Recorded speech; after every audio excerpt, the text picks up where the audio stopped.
স্নিগ্ধবিষ লেখিকা সানজিদা আক্তার মুন্নি পর্ব ১৪।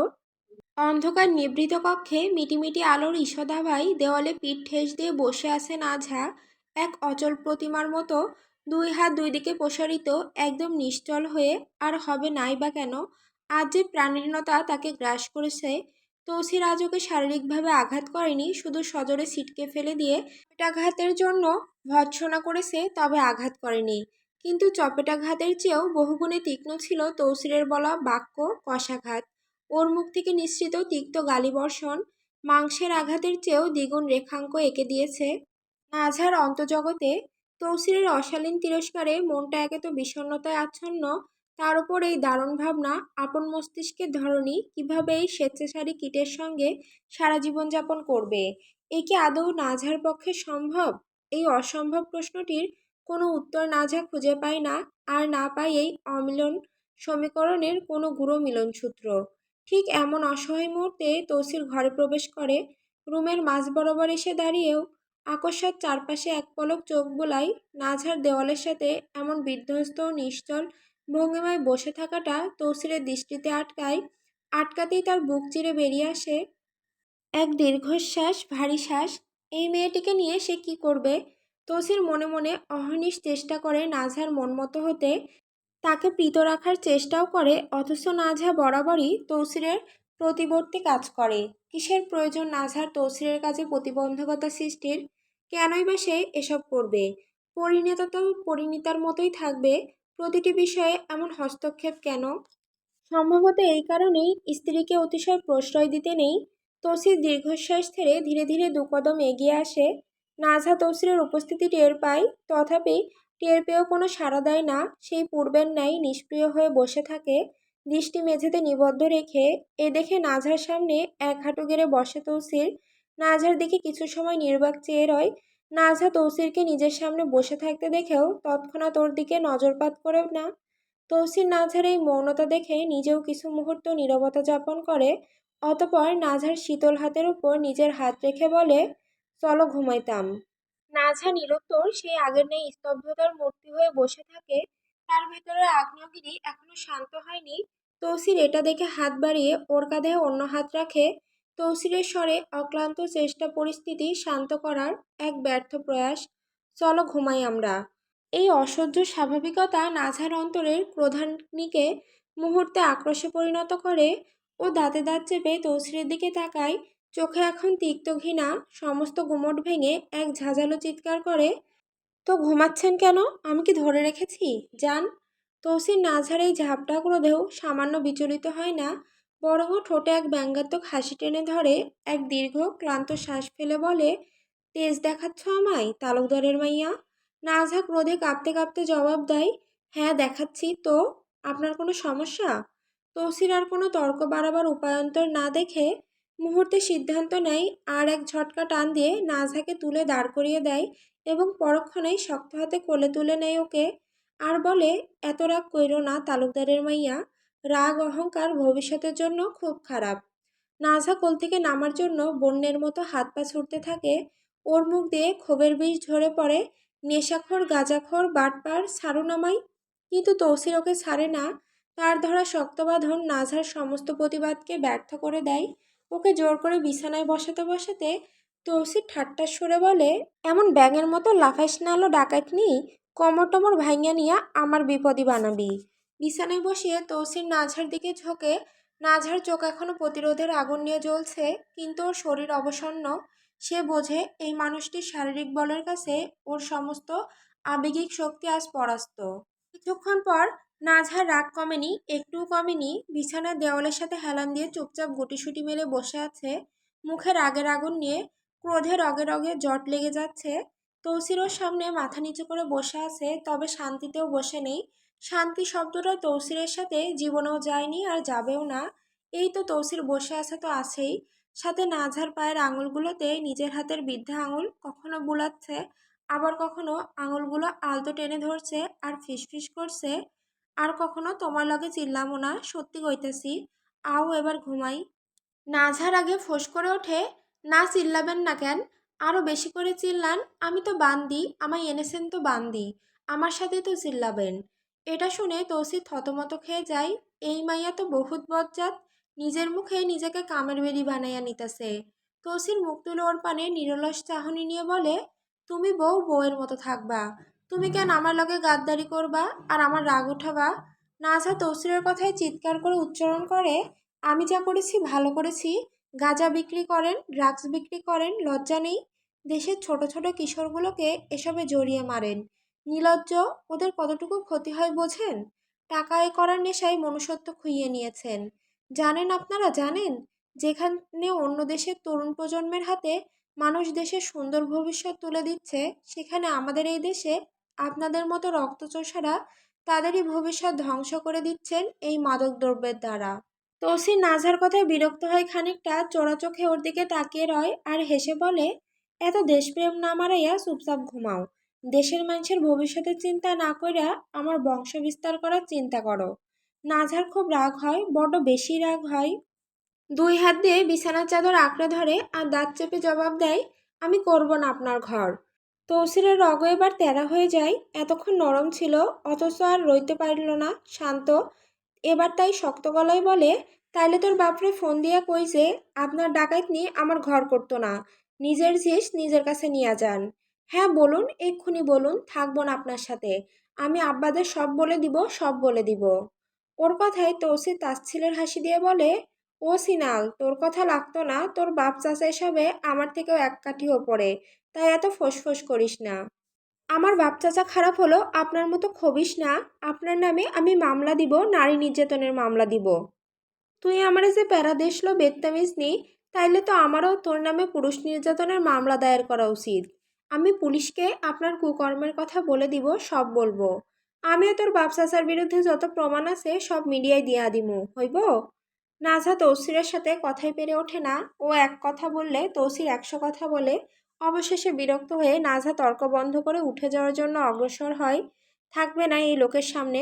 তথাপি এতেও সে ব্যর্থ, কারণ তৌসির ওকে যেতে দেয় না। তৌসির ওকে একটানে নিজের বুকে চেপে ধরে বালিশে মাথা রাখে, আর সাথে নাজহার কাঁধে, ঘাড়ে, গলায়, গালে, নাকে, কপালে, চুলে ইচ্ছে মতো এলোপাতাড়ি নিজের ঠোঁটের নিগড় ছোঁয়া এঁটে দিতে নিতে বলে, তোমার এই মামলার দায় আমার দেওয়া সুমিতে পুষিয়ে যাবে কৈতরী। তৌসিরের এই পাগলামি মোটেও সহ্য হয় না নাজহার। তৌসিরের দাড়ির আঘাতে দম নাকের কাছে চলে এসেছে। নাজহা চিৎকার করে ওঠে, আপনার দাড়ি গিয়ে যদি আপনি না ফেলেন তাহলে দেখবেন কি করি। খবিশ গাঁজা বিক্রেতা, গরু কোথাকার। এই যে তৌসির এমন এলোপাতাড়ি চুমু এঁটে যাচ্ছে নাজহাকে, এতে রাগ হচ্ছে না নাজহার, কারণ ও বাস্তবতা মেনে নিয়েছে এই লোকে ওর সমস্ত কিছু, নিজের সব কিছু এই নিকৃষ্ট সত্তার অধিকারী তৌসিরের। এটাই চিরন্তন সত্য আর এটাই বাস্তব, তাই নাজহাও মেনে নিচ্ছে এই নিষ্ঠুর বাস্তবতা, এই নির্মম সত্যকে। মেনে না নিলেও মানাতে হবে। নাজহাকে ইচ্ছে মতো চুমু খেয়ে তৌসির ওকে নিজের বুকের মাঝ বরাবর টেনে ধরে বলে, রাগ কমল? নাজহা নিশ্চুপ, কোনো উত্তর দেয় না, চুপচাপ তৌসিরের বুকে মাথা গুঁজে শুয়ে থাকে। তৌসির আবারও শোধরায়, কি হইল, কথা কও না কেন? ইচ্ছে নেই আপনার সাথে কথা বলার। তৌসির নাজহার পিঠে ও বাহুতে আলতো হাত বুলিয়ে দিতে দিতে গলার সুর নরম করে বলে ওঠে, গাদ্দারি না করলেই কি নয়? আমি তোমার জামাই, তুমি আমার লগে কেন এসব করো? নাজহা এই কথায় তৌসিরের বুক থেকে মাথা তুলে তার মুখ পানে নিশ্চুপ চেয়ে থাকে, শান্ত গলায় বলে, আচ্ছা, এগুলো না করলে না হয় না? ভালো কিছু করা যায় না? আমি চাই না আপনি এসবে যুক্ত থাকুন। আমি চাই আপনি একজন ভালো মানুষ হন। তৌসির নাজহার কথায় তবদা খেয়ে মনে মনে ভাবে, বা, হঠাৎ আমার ইচ্ছাধারী নাগিন এত সুন্দর রূপ নিল কি মতলবে? তবে মুখে এটা বলে না। যদি মুখে বলে তাহলে সবল খাওয়ার সম্ভাবনা 100% আছে। তাই জীবনের ঝুঁকি না দিয়ে ম্লান গলায় বলে, দেখি 2-1 বছর যাক, টাকা পয়সা আরও কিছু মেরে নি, বাচ্চা 2-1টা হইলে যেন আয়েশে জীবন কাটাইতে পারে, তার ব্যবস্থা করি, তারপর সাইরা দিমুনে। তৌসিরের কথায় ঠান্ডা মেজাজ আবার তিক্ত হতে থাকে নাজহার। বিরক্ত হয়ে বলে, আপনার এই চিন্তা মনে যদি থাকে তাহলে ভালোভাবে মনে সেটে নিন, আপনার বাচ্চার মা হব না আমি। নাজহার কথায় তৌসির ওকে নিজের বুকে আবার জড়িয়ে নিতে নিতে বলে, তুই তো বেটি নিজেই বাচ্চা, আর কি আমার বাচ্চার মা হবি? আগে নিজে বড় হ, তারপর ডায়লগ দিস। নাজহা তৌসিরের বুক থেকে পিছলে গিয়ে তার বাহুতে মাথা রাখে। আগে ধস্তাধস্তির কারণে নাজহার হাতের চুড়ির সাথে ঘষা খেয়ে হাতের চামড়া খানিকটা ছিলে যায়। নাজহা নিজের হাত তৌসিরকে দেখিয়ে বলে, দেখুন, আপনার জন্য আমার হাত কেটে গেছে। তৌসির তীক্ষ্ণ চোখে তার হাতের দিকে কিছু সময় চেয়ে থাকে, তারপর হাতটা টেনে নিয়ে যেখানে ছিলেছে সেখানে নিজের ঠোঁট ছোঁয়াতে ছোঁয়াতে বলে, কইমা যাইব। নাঝা ঝাড়ি মেরে নিজের হাত সরিয়ে হাতের চুড়িটা খুলে নিয়ে তৌসিরের বুকের ওপর রাখে আর বলে, এটা বালিশের নিচে রাখুন। এদিকে রাখলে বিছানা ঝাড়ার সাথে পড়ে যাবে আর আপনার বেবিজান কা কা করবে। তৌসির দীর্ঘশ্বাস ছেড়ে চুড়িটা বালিশের নিচে রাখতে রাখতে বলে, তোমরা মেয়েরা এমন কেন? এক সেকেন্ডও বনে না কারো লগে কারো। বনার হলে তো বনবে। আপনার বিবিজান একজন বদমহিলা। মুখ সামলিয়ে কথা কও, আমার বেবিজানকে এভাবে বলবা না। নাজহা তৌসিরের এই দরদ দেখে বিষাক্ত গলায় বলে, এত যখন দরদ ওনার প্রতি, আমায় বিয়ে করলেন কেন? ওনাকেই করে ফেলতেন। উফ, এত কথা কইও না, ঘুমাও এখন। উচিত কথা বলছি বলে গায়ে ফসকা পড়ে গেছে নাকি? এত ঝগড়া করো কেন তুমি? কি বললেন, আমি ঝগড়া করি? তৌসির বুঝে যায় এই মহিলা বেজায় রেগে গেছে। ওর কথায় ঝড় সামলাতে না পেরে তৌসির মনে মনে অসহায় হয়ে ভাবল, বোম কিনতে যদি টাকা না লাগতো তবে এই গজবের মুখে একটা ফাটায় দিতাম। কিন্তু মুখেও বুদ্ধি খাটিয়ে বলে, তুমি সুন্দরী বইলা লাইনে বেলাইনে ছোট খুদ ধইরা ইচ্ছে তাই কইবা। ব্যাস, ঝগড়া থেমে গেল। নাজহার কোনো কথা বলে না, অথচ কিছু সময় চুপ থেকে আবারও বলে, আমারে পাম দিতে আইসেন না। আচ্ছা ম্যাডাম, এখন একটু দয়া করে আপনি ঘুমিয়ে পড়ুন। ঘড়ির কাঁটায় সকাল 11টার কাছাকাছি তৌসির বেলকনিতে দাঁড়িয়ে আছে। ভাদ্রের মেঘলা দিনেও কেমন একটা ভ্যাপসা গরম, কিন্তু এই গরমের চেয়েও তীব্র একটা তেতো ভাব তৌসিরের চোখে মুখে এঁটে আছে। বিষমাখা তিক্ত নজরে বাড়ির গেটের দিকে স্থির চোখে তাকিয়ে আছে। বিরক্তি আর তিক্ততা মিশে তৈরি হয়েছে এই চাহনি। এই বিরক্তির কারণ শুধু দেখতে পাচ্ছে না, বরং অনুভব করছে এক বিরক্তিকর অনিবার্য ঘটনাকে। তা হলো শা শা শা করে গেট পেরিয়ে একের পর এক তীক্ষ্ণ যান্ত্রিক শব্দ তুলে হুড়মুড় করে প্রবেশ করতেছে মোটর বাইক। 20 থেকে 25টি বাইক সংখ্যাটা তৌসিরের বিরক্তিকে আরও শানিত করে তুলেছে। এত মানুষ কেন আসবে? কত টাকা খরচ হবে এদের খাওয়াতে? এই বাইকগুলো তালুকদারদের। তালুকদাররা এসেছেন বলে কথা, একটু ঝাঁকঝমক তো থাকবেই। ওদের সব কিছুতেই একটা তালুকদারি ঠাট। প্রতি বাইকে দুজন করে বসা, চালক আর আরোহীর সম্মিলিত ভারে বাইকগুলো আরও দাপুটে। যান্ত্রিক গর্জনে লন বাগান পেরিয়ে তারা এগিয়ে আসছে মূল ভবনের দিকে। বাইকগুলোর পেছনে প্রবেশ করে একটি কালো সেডান। গাড়িটি এসে শিকদার বাড়ির উঠোনের মাঝামাঝি থামে। থামা মাত্রই ভেতর থেকে বেরিয়ে আসেন কালো পাঞ্জাবি পাজামা পরিহিত নোমান। তিনি গাড়ির বাইরে পা রেখে কিছু মুহূর্তের জন্য থমকান, তারপর আলতো করে হাত বাড়ান গাড়ির ভেতরের দিকে। অতঃপর নোমানের হাত ধরে সলজ্জ সাবধানে গাড়ি থেকে বেরিয়ে এলেন সাফা, তৌসিরের ছোট ফুপি নোমানের স্ত্রী। নোমান এবং তার পরিবারের যারা এসেছেন তাদের মধ্যে এক অদ্ভুত মিলও আছে বটে। আগত সকল পুরুষই কালো পাঞ্জাবি পায়জামা পরিহিত, তার উপরে কালো পাথরের কারুকার্যে শোভিত মুজিব কোট। সবার জন্য একই পোশাক। মনে হচ্ছে কোনো সুশৃঙ্খল সেনাদল যারা ওনারা বিয়ে খেতে এসেছেন। ওনারা সবাই কালো পরেছেন আর সাফা পরেছেন সাদা পাথরের বোরকা আর হিজাব। এই দৃশ্যটা তৌসিরের নজর কাড়ে। বেশ সুন্দর লাগছে ওর ফুপিকে। ওর মনে হচ্ছে হাজারো কালো পোকার মধ্যে একটা সাদা পবিত্র ফুল। ওদের এই ম্যাচিং ড্রেসের কাহিনী দেখে তৌসির ঠোঁট বাঁকিয়ে বলে, মাঙ্গের নাতিদের কত সাওয়া। ওনাদের উপস্থিতির তালিকাটা মনে মনে সাজায় তৌসির। ভালো করে দেখে নাঝার 15 জন চাচার মধ্যে 9 জন এসেছেন। চাচাতো বড় ভাইদের মধ্যে 28 জনের মধ্যে এসেছে 17 জন, আর ছোট চাচাতো ভাইদের 13 জনের মধ্যে এসেছে 6 জন। ভাগ্নে 19 জনের মধ্যে এসেছে 10 জন, ভাতিজাদের 25 জনের মধ্যে এসেছে 12 জন। এছাড়াও ভাগ্নে ভাতিজা মিলে তাদের 10-12 জন। ছোট ছেলে মেয়ে আছে, তাদের মধ্যে থেকে এসেছে 7-8 জন। এই বিপুল জনসমাবেশের হিসেব করতে করতে তৌসির বিরক্ত গলায় বলে, হালা তালুকদার দিছে রে মন মতো জন্ম। 5 গরুর ওর এক পরিবারেই খাইয়া নিতে পারবো একবেলায়। নাঝা ওয়াশরুমে গোসল দিচ্ছিল। গোসল সেরে বেরিয়ে আসে, আশেপাশে এক নজর তাকায়, তারপর চুল মুছতে মুছতে বেলকনির দিকে পা বাড়ায়। বেলকনির কাছাকাছি যেতেই ওর সাথে ধাক্কা লাগতে যায় তৌসিরের। তথাপি ধাক্কা লাগে না, তৌসির কিছুটা পিছনে সরে যায়। তৌসিরকে এই অবেলায় রুমে দেখে নাঝা ভুরু কোঁচকায়। সন্ধিহান দৃষ্টিতে মুখ তুলে তৌসিরের দিকে তাকিয়ে জিজ্ঞেস করে, আপনি এখানে কেন? তৌসির অবাক হয়, কি বলে এই মেয়ে? আজ বাড়িতে মেহমান আসবে আর আজ তৌসির বাড়িতে থাকবে না? তৌসির চমকে গিয়ে উল্টো জিজ্ঞেস করে, কি তালো, মাথার স্ক্রু ঢিলা হইয়া গেছে নাকি তা? জানো না আজ বাড়িতে কি? নাজহা থমকায়। সত্যি বলতে আজ বাড়িতে কি হচ্ছে তা তার অজানা। সকাল থেকে আয়োজনের দৌড়াদৌড়ি দেখছে, তথাপি দেখে কৌতূহল হলেও কাউকে জিজ্ঞেস করেনি কিসের জন্য এত আয়োজন। এই বাড়িতে কারোর সাথে প্রয়োজন ব্যতীত কোনো আলাপ হয় না ওর। রান্নাঘরে গেলে যে কাজ ওকে দেওয়া হয় তা চুপচাপ করে, তারপর বেরিয়ে আসে। তিতা মিঠা একটা বাক্য কারোর সাথে অপ্রয়োজনে ব্যয় করে না। তৌসিরের কথায় নাঝা কপালে ভাঁজ ফেলে তাকিয়ে বলে, না তো। তৌসির বুঝে যায় সত্যি নাঝা এ বিষয়ে অজান্তা। এই সুযোগে খোঁচা মেরে বসে, জানবা কেমনে কারো লগে কথা কও না, মিশো না, খান্নাসদের মতো একাগ্নি হইয়া থাকো। তৌসিরের কথায় খুবই বিতৃষ্ণা অনুভব করে নাঝা। একটা মানুষ কিভাবে সবসময় ফাজলামের উপর ভেসে থাকে, কিভাবে? সত্যি অসম্ভব ধৈর্যচ্যুতি ধারণ হয় এমন আচরণে, এমন কথাবার্তায়। নাঝার কথা না বলে পিছনে ঘুরে বাড়িয়ে টাওয়ালটা বিছানায় ছুঁড়ে মেরে চাপা রাগ নিয়ে বলে, আমি গিয়ে জিজ্ঞেস করছি, আপনার বলা লাগবে না। বলে বাইরে যাওয়ার জন্য পা বাড়ায়। তৌসির ওকে যেতে দেখে তড়িৎ গতিতে নিজেও পা বাড়িয়ে বলে, চলো আমিও যাই। রুম থেকে কৌতূহল নিয়ে বের হয়ে যখন করিডোরে দাঁড়ায় আর লিভিং রুমের অবস্থান দৃষ্টিপাত হয়, সাথে সাথে তবদা খেয়ে দাঁড়িয়ে যায় সে। নিজের পরিবারের অর্ধেক জনগোষ্ঠীকে দেখে বাকরুদ্ধ নাঝা তাকে দাঁড়াতে দেখে তৌসির পিছন থেকে মিঠার মোড়কে দুষ্টুমি গলায় বলে, আশ্চর্য হলে। নাঝার ঠোঁটে নিজের অজান্তেই এক চিলতে হাসি ফুটে ওঠে। নিজের সর্বপ্রিয়জনদের যে দেখছে, আহা, মনে হচ্ছে শতযুগ পর এই চেনা মুখগুলো চোখে ধরা দিল। তৃপ্তিদায়ক চোখে তৌসিরের দিকে তাকিয়ে উচ্ছল গলায় বলে, অতিশয় আশ্চর্য হলাম। তৌসির নাঝার কথায় কোথা থেকে এক ঝাঁক শান্তির দেখা পায়। তার বউ এই প্রথমবার তার সাথে এত সুন্দর করে কথা বলল, শান্তি তো পাওয়ারই কথা। নাঝা নিজের ওড়নাটা মাথায় টেনে নিয়ে সিঁড়ি বেয়ে নিচে নামতে শুরু করে। ওর পাশ ঘেঁষে তৌসিরও নামে। ইকরাব আর সাহেব ভাইও এসেছেন। তারা তৌসির আর নাঝাকে একসাথে দেখে উভয়ই মুচকি হাসেন। ওনারা আসতে চাননি, মন চায়নি, তথাপি আসতে না চাইলেও প্রিয়তমাকে দেখার লোভ সামলানো সম্ভব হয়নি ওনাদের পক্ষে, তাই মন পূর্বে জেনেও এসেছেন। নাঝা ধীরে ধীরে নিচে নামে।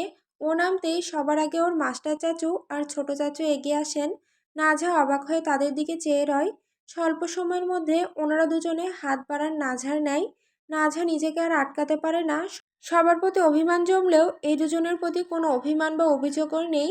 নিজের ছেলের মতো মনে করেন ওনাদের। ওনাদের খাওয়া দাওয়া সব খেয়াল রাখতো সে। বড্ড বেশি ভালোবাসে এই দুই চাচাকে। নাঝা এগিয়ে গিয়ে দুই হাতে আগলে ওনাদের গলা জড়িয়ে ধরে। নাঝার ধরা অনুভব করে ওনারা বুঝে নেন কতটা কাঙাল হয়ে আছে ওনাদের জন্য নাঝা। মাস্টার চাচু আর ছোট চাচু দুজনেই স্নেহ ভরা ছোঁয়ায় হাত বুলিয়ে দেয় ওর পিঠে আর জিজ্ঞেস করেন, কি অবস্থা তোর, ভালো আছিস তো? নাঝা ওনাদের বুক থেকে মাথা তুলে মাথা নাড়িয়ে বলে, আলহামদুলিল্লাহ। তোমরা? পাশ থেকে তানভীর চাচ্চু, মোল্লা চাচ্চুরা বলে ওঠেন, বা, চাচ্চু বুঝি শুধু এই দুজন? নাঝা ওনাদের কথায় মেকি হেসে সালাম দেয়, আসসালামু আলাইকুম, কেমন আছো তোমরা? নিশ্চয়ই খুব ভালো আছো, তাই না? ওর প্রশ্নে নোমান সাহেব আর ওদের সবার বড় ভাই তানিম ভাই ওর তার পাশে এসে দাঁড়ান। নাঝার মাথায় হাত বুলিয়ে দিয়ে বলেন, এভাবে বলছিস কেন? তুই বাড়িতে নেই তো কেউ আর কারো খেয়াল রাখে না, যত্ন নেয় না। সত্যি অর্থে তোকে ছাড়া পূর্ণ তালুকদার মহলও শূন্য। তাদের বাক্যবাণে নাঝা শুধু মাথা নিচু করে। সেই নতমুখে ফুটে ওঠে এক তাচ্ছিল্যের হাসি, যা বড় শূন্য, বড় করুণ।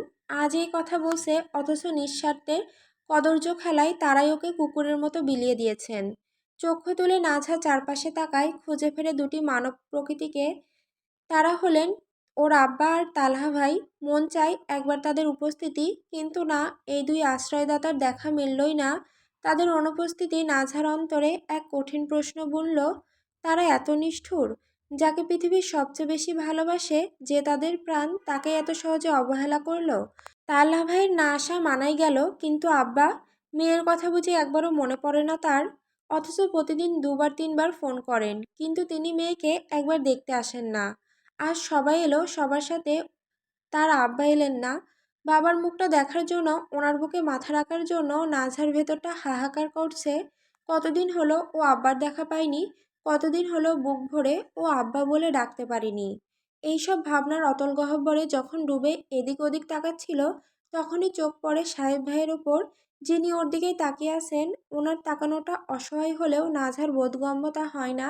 সেই চাহনিকে স্নেহের ভেবে বসে। ওনাকে ইশারায় জিজ্ঞেস করে, কি অবস্থা সাহেব ভাই? সাহেব ভাই ওর ইশারার প্রত্যুত্তরে মিটি হেসে মাথা নাড়িয়ে জবাব দেন, ভালো। তোর? নাঝা একগাল হেসে ইশারায় উত্তর দেয়, ভালো। সাহেব ভাইয়ের থেকে চোখ সরতেই ইকরাবের ওপর নজর পড়ে, যে কিনা গ্লানিসিক্ত চোখে ওর দিকে তাকিয়ে আছে। নাজহার তাকানো দেখে দ্বিতীয়বার আর ইকরাবের ন্যায় চোখ বোলাই না, মাথা নিচু করে নেয়। ইকরাবের দিকে তাকালে নিজেকে ভারী অপরাধী মনে হয়। কেন জানি মনে হয় এই উন্মাদ পুরুষটিকে নাজহা নিজেই ঠকিয়েছে। আর এই উন্মত্ত পুরুষটিকে নাজহা কেবল ঠকায়নি, সে তার সর্বস্ব কেড়ে নিয়েছে। এই হতভাগ্য পুরুষটিকে নাজহা চরমভাবে প্রতারিত করেছে, যে কিনা কেবল তাকে একান্তে পাওয়ায় উন্মুক্ত বাসনায় জন্মদাত্রী মা বাবার কোল ছেড়েছিল, তুচ্ছ করে দিয়েছিল নিজের সমস্ত ভবিষ্যৎ, বিসর্জন দিয়েছিল জীবনের সব স্বপ্ন শুধু নাজাকে নিজের করে নেবে বলে। সে তো সেই চরণেও মাথা নত করেছিল যেখানে তার নিজের আত্মসম্মান ক্ষুণ্ণ হওয়া নিশ্চিত ছিল। তার সমগ্র সত্তা, তার বাঁচা মরা সবকিছুই নাজহা কেন্দ্রিক ছিল। তার অস্তিত্বের প্রতিটি কণা, তার বেঁচে থাকার প্রতিটি কারণও ছিল নাজহাময়। অথচ এত প্রেম, এত ব্যাকুলতা, এত তীব্র আরতি সবই আজ নিষ্ঠুর পরিহাস। শূন্যতার হিমশীতল স্রোতে ভেসে যাচ্ছে ইকরাব। নিজের জীবনের শেষ অবলম্বন, শেষ আশ্রয়টুকু আজ অন্যের ভোগ্যবস্তু। তার ভালোবাসার মহাকাব্য আজ এক অপমানের মর্মান্বিত উপসংহারে এসে থমকে গেছে। আর এই পরিণতির দায় শুধু নাজহার, শুধুই নাজহার। কারণ সে তাকে ভালোবাসতে পারেনি, সে তো নিজের অজান্তে তাল্হা ভাইকে আপন পক্ষে বুনে নিয়েছে। এবার সবাই নাজহাকে ছেড়ে একে একে তৌসিরের সাথে সাক্ষাৎ করেন। তৌসিরও বিনয়ের সাথে কুশল বিনিময় করে। রুদ্র আর নাজেম চাচা দাঁড়িয়ে আছেন লিভিং রুমের এক কোণে। রুদ্র দেখছে এক দৃশ্য, সিমরান নাজহার এক চাচাতো ভাই তুর্যের সাথে কথা বলছে। তুর্য বারবার সিমরানের সাথে আগ বাড়িয়ে কথা বলছে, এটা ওটা বলছে হাসতে। এসব দেখে রুদ্রের শরীরের চামড়া জ্বলতে জ্বলতে ব্যথা ধরে যাচ্ছে। সিমরানও মাথা নাড়াচ্ছে, হ্যাঁ না উত্তর দিচ্ছে। এসব কীর্তি দেখে রুদ্রের মন চায় সিমরানের গাল ফাটিয়ে নিতে, হাত পা ভেঙে চুলায় ঢুকিয়ে লাকড়ির সাথে জ্বালিয়ে দিতে। রুদ্র আর সহ্য করতে না পেরে নাজেম চাচাকে ডাক দেয়, ও চাচা ওইদিকে দেখো। নাজেম চাচা ওনার কথায় উত্তর দেন, কি তা দেখতাম? এখানে তো দেখার মতো কোনো সুন্দরী রমণী নাই। রুদ্র ওনার কথায় অতিশয় বিরক্ত হয়ে বলে, তুমি মিয়া বিশ্ব বদমাস, তোমার নজর ভালা না। নাজেম চাচা মুখ থেকে তিক্ত আওয়াজ বের করেন, আমি আবার কিতা করলাম রে? তোমারে কইছি তোমার ভাতিজির দিকে দেখো, ও কেমন টিং টিং করে কথা বলছে ওই গাদ্দারদের সাথে। কথা আবার টিং টিং করে বলে কেমনে? রুদ্র এবার রাগ নিয়ে বলে, চাচা ফাজলামি করিও না, ওরে আন থেকে সরাইয়া আনো, আমার গা জ্বলছে। নাজেম চাচা রুদ্রের দিকে পাশ ফিরে চেয়ে বলেন, এবার লাইনে আইও সোজা কথা। সোজা সাপটা কবি ঘুরাইয়া কস কেন, দাঁড়া আনতেছি। এই বলেই উনি সাথে সাথে জোরে ডাকেন, সিমরান এদিকে আয়, রুদ্র তোরে ডাকতেছে। শেষ। রুদ্রের মানে ইজ্জতে ইসরায়েলি বোমা মাইরা দিলেন নাজেম চাচা। উপস্থিত সবাই একবার রুদ্রের দিকে তো আরেকবার সিমরানের দিকে তাকান। রুদ্র নাজেম চাচার এই কাণ্ডে লজ্জায় মাথা নিচু করে নিয়ে ফিসফিসিয়ে বলে, এ বেটা গরু, কি কইলি এডি? তাড়াতাড়ি কথা ফেরা। নাজেম চাচা চারপাশের পরিস্থিতি দেখে আমতা আমতা করে বলেন, না রে, রুদ্র ডাকছে না, গতকাল যে রুদ্রের শার্ট রাখছিলি ওইটা দে তো। এটা শুনে সবাই স্বাভাবিক হন। রুদ্র তাও মনে মনে বলে, আস্তাগফিরুল্লাহ নাউজুবিল্লাহ আল্লাহ। তুর্য এসব শুনে সিমরানকে জিজ্ঞেস করে, তুমি কি ওনার ওয়াইফ? সিমরান তুর্যের কথায় চোখ তুলে রুদ্রের দিকে তাকায়, যে কিনা সন্ধিহান দৃষ্টিতে ওর পানে চেয়ে আছে। সিমরান বুঝতে পারে তুর্য ওর সাথে একটু লাইন মারছে, তাই মাথা নাড়িয়ে উত্তর দেয়, না কিন্তু হব। তুর্য মনে মনে হতাশ হয়ে ভাবে, শালার একটা জীবন যেদিকেই চোখ দেই ওদিকেই প্রি বুকিং মারা। সিমরান চুপচাপ রুদ্রের পাশে এসে দাঁড়ায়। সিমরানকে নিজের পাশে দাঁড়াতে দেখেই রুদ্র স্যাত করে বলে ওঠে, এনে কি করস তুই? যা তোর কাটুমের লগে কথা কগিয়া। সিমরান রুদ্রের কথায় পাত্তা না দিয়ে মিনমিন করে বলে, তুর্য জিজ্ঞেস করেছিল আমি আপনার বউ কিনা। রুদ্র সিমরানের মুখে বউ কথা শুনে চমকে সিমরানকে প্রশ্ন করে, তুই কি বলছিস? আমি না বলেছি। সিমরানের কথায় রুদ্রের দিল খস করে ওঠে। সিমরানকে ম্লান স্বরে বলে, নাই তো বলবি। এ বলেই রুদ্র চপাট রাগ দেখে সেখান থেকে চলে যায়। সিমরান একটু মজা করছিল, ব্যাস, এতেই কিচ্ছা ঘেটে গেল। সিমরানও রুদ্রের পেছনে পেছনে যায়। সিদ্দিক সাহেব এবং নাজহার 4 নম্বর চাচা ইকবাল সাহেব, ওনারা ছদ্মবেশ ধারণ করে রংপুরের উদ্দেশ্যে রওনা হয়েছেন। ছদ্মবেশ ধারণের একটাই কারণ, তা হলো ছাত্রলীগের এক পিওর গাদ্দারকে ধরা। দীর্ঘদিন ধরে খুঁজেও যাকে পাওয়া যায়নি, আজ হঠাৎই এক গুপ্তচর মারফতে জানা গেল সে রংপুরে আছে। লোকটির নাম শাহেদ, তাদেরই গ্রামের মানুষ। তাহলে প্রশ্ন থেকেই যায়, কি করেছে এই শাহেদ যে তাকে ধরার জন্য এভাবে পায়তারা করা হচ্ছে? আর কেনই বা তাকে ধরতে হবে? তাকে ধরার প্রণোদনা হলো তাকে জীবন্ত পুড়িয়ে মারা, নয়তো চাপাতি দিয়ে ইচ্ছে মতো পিস পিস করে কেটে ফেলা। তার রক্ত বোতল ভরে নিজেদের বাবার কাছে নিয়ে যাওয়া। নাজহা চাচাদের মধ্যে 15 জন জীবিত আছেন আর বেশ কয়েকজন মারা গেছেন। তাদের মধ্যে একজন ছিলেন সারওয়ার তালুকদার। সারওয়ার ছিলেন তালুকদার পরিবারের মধ্যে একমাত্র আওয়ামী লীগ নেতা। বয়স ছিল 27। পরিবারের সবাই ওনার এই দল করার বিরুদ্ধে হলেও উনি দল কখনোই ছাড়েননি। ওনারই বন্ধু ছিল শাহেদ আর ইমতিয়াজ। তাদের তিনজনের খাতির যেমন রাজনৈতিক প্রেক্ষাপটে মজবুত ছিল, তেমনি ব্যবসায়িক দিক থেকেও ছিল ঘনিষ্ঠতা। 2024 জুলাই যখন কোটা আন্দোলন শুরু হয়, সারোয়ার সে সময় প্রথম দিকে তার বিরুদ্ধেই ছিলেন। তাদের ক্ষমতাসীন দল তখন এসবকে তুচ্ছতাচ্ছিল্য করছিল, সঙ্গে উনিও। কারণ একটাই, তাদের দীর্ঘদিনের স্বৈরাচারী শাসনের অহংকার তাদের চোখে পর্দা ফেলে দিয়েছিল। তারা ভেবেছিল অতীতের মতোই ছাত্রলীগের লাঠি আর পুলিশের ধাওয়ায় ছাত্ররা মুখ ঢেকে ফিরে যাবে। কিন্তু এরপরেই তারা দেখলেন তরুণ প্রজন্মের এক অদম্য স্পৃহা, যা শুধু কোঠায় বিরুদ্ধে নয়, ছিল দীর্ঘ 15 বছরের বৈষম্য ও ফ্যাসিবাদের শাসনের বিরুদ্ধে। ছাত্র জনতার এই গর্জন যখন সরকারের ভিত্তি কাঁপিয়ে দিতে শুরু করে, তখন ভীত দল ও ক্ষুব্ধ প্রশাসন সিদ্ধান্ত নিল নির্মমতাই হবে এর একমাত্র জবাব। শুরু হলো রাষ্ট্রযন্ত্রের বেপরোয়া ক্ষমতার অপব্যবহার। পুলিশ, র্যাব এবং ক্ষমতাসীন দলের ছাত্র সংগঠন ছাত্রলীগের কর্মীরা একযোগে ঝাঁপিয়ে পড়ল নিরস্ত্র জনতার উপর। লাঠিচার্জ, টিয়ার গ্যাস, সাউন্ড গ্রেনেড সবকিছু ব্যবহার করা হলো। কেবল লাঠি নয়, আন্দোলনের সম্মুখ সারিতে যারা ছিলেন তাদের লক্ষ্য করে চলল সরাসরি গুলিও। এই নির্মমতা থেকে বিন্দুমাত্র ছাড় দেওয়া হলো না মেয়েদেরও। বিক্ষোভকালে ছাত্রী এবং সাধারণ নারীদের উপর হামলা করা হয়, লাঞ্ছিত করা হয় এবং অনেককে টেনে হিঁচড়ে আটক করা হয়। ক্ষমতা ও পেশিশক্তি ব্যবহার করে যাকে যেভাবে ইচ্ছে সেভাবে হেনস্থা করা হয়। পরিস্থিতি নিয়ন্ত্রণে আনতে দ্রুত বন্ধ করে দেওয়া হয় শিক্ষা প্রতিষ্ঠান। শিক্ষার্থীদের জোর করে হল থেকে বের করে দেওয়া হলো। বহু আন্দোলনকারীকে প্রকাশ্যে রাজপথ থেকে তুলে নেওয়া হলো, যাদের অনেকের আর কোনো খোঁজ মেলেনি। হাসপাতালগুলোতে গোপনে দাফন করা হলো অজ্ঞাত পরিচয় মৃতদেহ। শুধু প্রকাশ্যে হত্যা নয়, জুলাই মাসে ঢাকার রায়ের বাজার সহ বিভিন্ন কবরস্থানে বহু বেওয়ারিশ লাশ দাফন করা হয়। হাসপাতালের কর্মীরা জানান, পুলিশের অনুমতি ছাড়া অনেক লাশ সরানো হতো। অনেক ক্ষতবিক্ষত মৃতদেহ দাফন করা হয়, যার কোনো দাপ্তরিক রেকর্ড রাখা হয়নি। ক্যাম্পাসের হলগুলোতে ঢুকে নির্যাতন করা হয়। বিভিন্ন বিশ্ববিদ্যালয়ে ছাত্রলীগ সদস্যরা প্রতিবাদী শিক্ষার্থীদের উপর নির্মমভাবে ঝাঁপিয়ে পড়ছিল, যা ইচ্ছে তাই করা শুরু করে। নিজের দলের এই অমানবিক নির্যাতন সহ্য হয় না সাওয়ারের। সহ্য না করতে পেরে তিনি বেরিয়ে আসেন দল থেকে। 22 জুলাই রাস্তায় ছাত্র জনতার পক্ষে নেমে পড়েন। পারেননি এই অবিচার সহ্য করতে, মৃত্যু হাতে নিয়ে লড়ে যান ছাত্র জনতার হয়ে। তিনি জানতেন রক্ষা কখনোই পাবেন না, ওনার দলের লোকই ওনাকে মারবে। তবে নিজের বন্ধুদের হাতেই মরতে হবে তা বুঝতে পারেননি। 23 জুলাই সকালে ওনার দুই বন্ধু ওনাকে নিজেদের পুরনো আড্ডাখানায় ডাকেন। যাওয়ার আগে নাদের সাহেবকে সম্পূর্ণ ঘটনাটা বলে গিয়েছিলেন সারোয়ার। সেই যে গিয়েছিলেন আর ফেরা হয়নি ওনার বাড়ি। তালুকদাররা লাশটা অবধি পাননি, পাবেনি বা কী করে? শাহেদ আর ইমতিয়াজ যে ওনাকে মেরে গুম করে দিয়েছিল।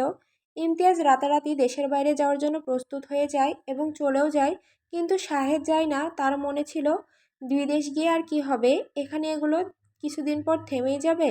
তারপর না হয় নেতাদের পা চেটে চুটে নিজেও একটা নেতার পদ হাতিয়ে নেবে। কিন্তু তার হয় না। স্বৈরাচারের পতন হয়, সঙ্গে শাহেদও লুকিয়ে বেড়ায়। ওরা নিজের হাতে নিজের বন্ধুকে কুপিয়েছিল। ওদের ইচ্ছে ছিল না কুপানোর, কিন্তু ওপর মহলের আদেশ যে যে দল থেকে বেরিয়ে গেছে সে নিশ্চিত গাদ্দার। দলের বিভিন্ন পরিকল্পনা ক্রাইম এক্সপোজ করে দিতে পারে। বাধ্য হয়ে তারা সারোয়ারকে মারে, নয়তো তাদেরও মরতে হতো। যখন ওরা দুজন সারোয়ারকে কুপিয়েছিল, সারোয়ার শুধু হেসেছিলেন আর বলেছিলেন, তোরা বন্ধুত্বের এত নিষ্ঠুর পরিণতি কেন দিলি? শাহেদকে পেলে তালুকদাররা আর আস্ত রাখবে না প্রতিজ্ঞা করেছেন। আজ একবার শুধু হাতে পান, তারপর হবে রক্ত দিয়ে করা গোসল। নিচে সবাই খাওয়া দাওয়া করছে। নাজহার রুমের বারান্দায় মাস্টার চাচু, ছোট চাচু আর নাজহার মোল্লা চাচু দাঁড়িয়ে আছেন। নাজহাও আছে এখানে, সবার সঙ্গে ফাইজানও আছে। মোল্লা চাচু গম্ভীর গলায় নাজহাকে জিজ্ঞেস করেন, কাজ হচ্ছে তো, সব ঠিকঠাক? নাজহা দীর্ঘশ্বাস ছেড়ে আশেপাশে তাকায়, তারপর বলে, হচ্ছে হচ্ছে। ছোট চাচু বলেন, আর কত সময় লাগবে? নাজহা তিক্ত সুরে বলে, সময় তো লাগবে, ধীরে ধীরে তো করতে হবে, তাই না? নাজহার এই আলসে কথায় ফাইজান বিরক্ত হয়। আচ্ছা ফুপু, তুমি এত অলস কেন? তাড়াতাড়ি কিছু করো না? আর যদি না পারো তাইলে পণ্ডিতি কেন করছিলে? ফাইজানের কথায় মেজাজ তির্যক হয়ে যায় নাজহার। বুকে দুহাত গুজে শান্ত গলায় ওকে চোখ দিয়ে ইশারা করে, এদিকে আয়। ফাইজান ওর কথায় সরল মনে ওর দিকে আগায়, ভাবে হয়তো কিছু বলবে। ও আগাতেই নাজহা হাত বাড়িয়ে ওর চুলগুলো চেপে ধরে। দাঁতে দাঁত চেপে ফাইজানের ডান গালে টাস করে একটা থাপ্পড় মেরে বলে, তাহলে তুই কর, আয় তুই আমার জায়গায় আয়।